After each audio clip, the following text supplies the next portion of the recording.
Online class में आप सभी का स्वागत है। मैं संतोष साग राजकीय मैनपुरी से जीव विज्ञान शिक्षक। आज आपको कक्षा 12 जीव विज्ञान की यूनिट 2 अनुवांशिकी और विकास वाले चैप्टर को पढ़ाने जा रहा हूँ। पहले समझें कि अनुवांशिकी क्या है। जीवों में पाए जाने वाले वे सभी लक्षण जो पीढ़ी दर पीढ़ी वंशागत होते रहते हैं उनको अनुवांशिक लक्षण कहते हैं। विभिन्न आनुवांशिक लक्षणों की वंशागत का अध्ययन करना ही आनुवांशिकी कहलाता है। आनुवांशिकी के अध्ययन में विभिन्न आनुवांशिक इकाइयों की क्रिया विधियों का अध्ययन भी सम्मिलित होता है। आनुवांशिकी शब्द की खोज डब्ल्यू बेटसन ने 1905 में की थी, लेकिन आनुवांशिकी के आधारित सिद्धांतों की खोज ग्रेगर जॉन मेंडल ने की है। इसलिए ग्रेगर जॉन मेंडल को आनुवांशिकी का जनक माना जाता है। ग्रेगर जॉन मेंडल कौन थे? ग्रेगर जॉन मेंडल ऑस्ट्रिया देश के ब्रून शहर में एक चर्च के पादरी थे। इन्होंने इस चर्च के बगीचे में मटर के पौधे पर अपने प्रयोग किए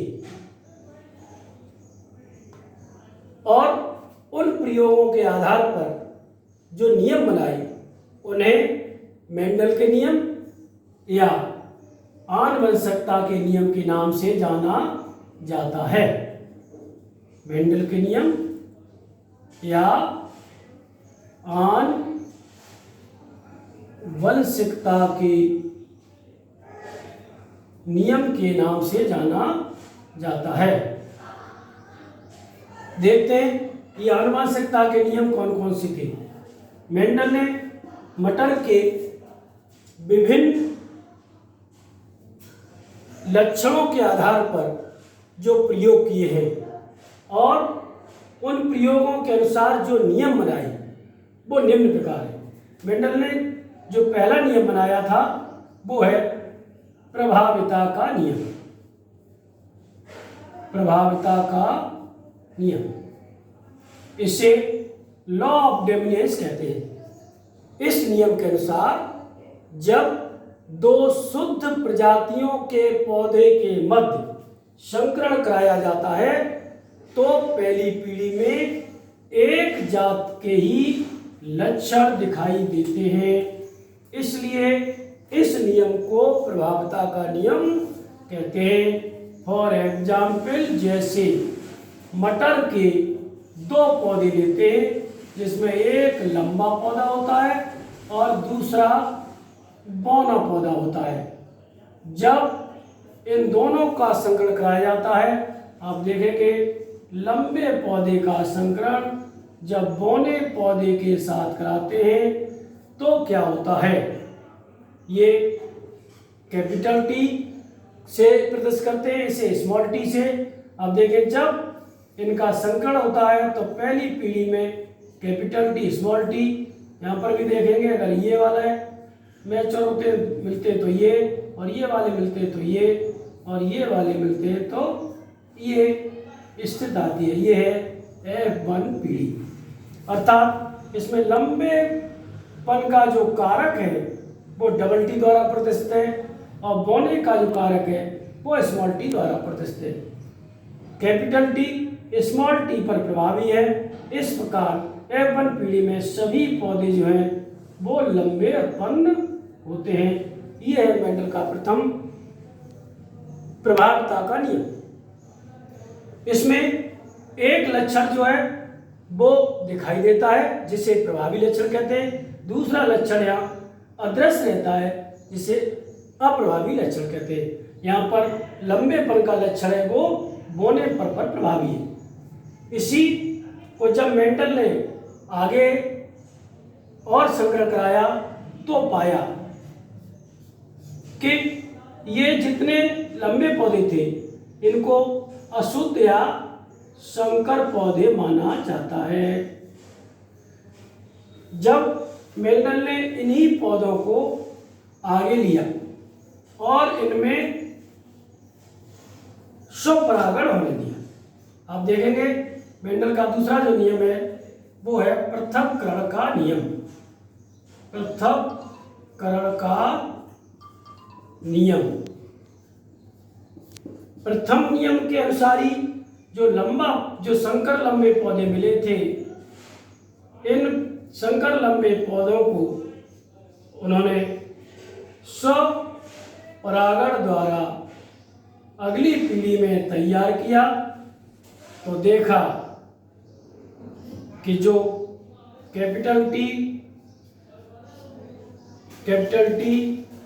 स्मॉल टी, एक कैपिटल एक स्मॉल टी और दोनों स्मॉल टी, ये दूसरी पीढ़ी F2 में जो अनुपात निकल के आया पौधों का, उसमें ये 3 पौधे जो थे वो लंबे और एक पौधा जो प्रथम पीढ़ी में जो लक्षण दृश्य हो गया था वो स्वतंत्र होके या पृथक होकर के अपना प्रदर्शन करता है।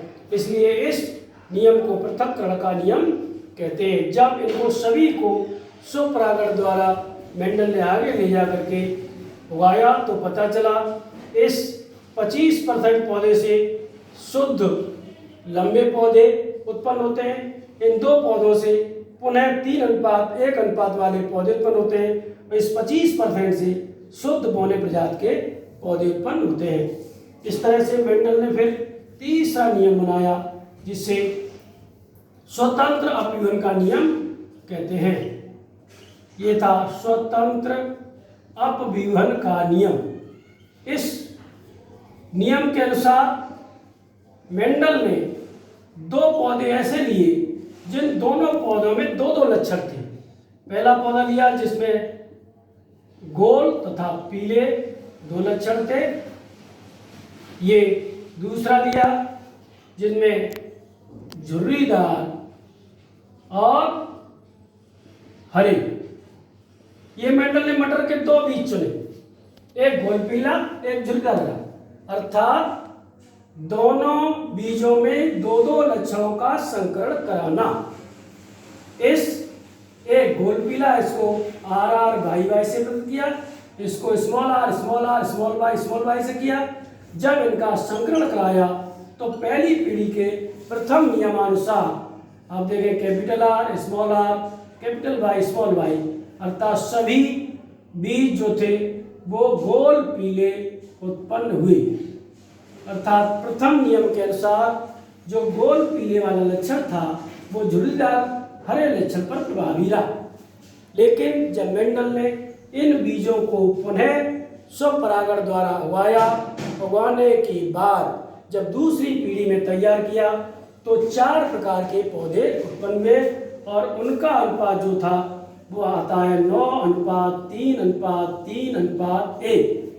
इनमें 9 पौधे जो है वो गोल पीले होते हैं, 3 पौधे जो हैं वो गोल और हरे होते हैं, बाकी के 3 पौधे झुर्रीदार पीले होते हैं और एक पौधा जो है वो झुर्रीदार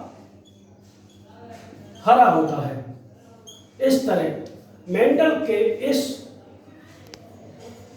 तृतीय नियम में 4 प्रकार के पौधे आते हैं, गोल पीले, गोल हरे, झुर्रीदार पीले, झुर्रीदार हरा, और इनका अनुपात रहता है 9:3:3:1।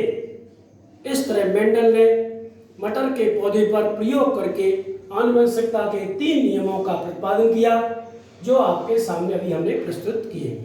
Thank you.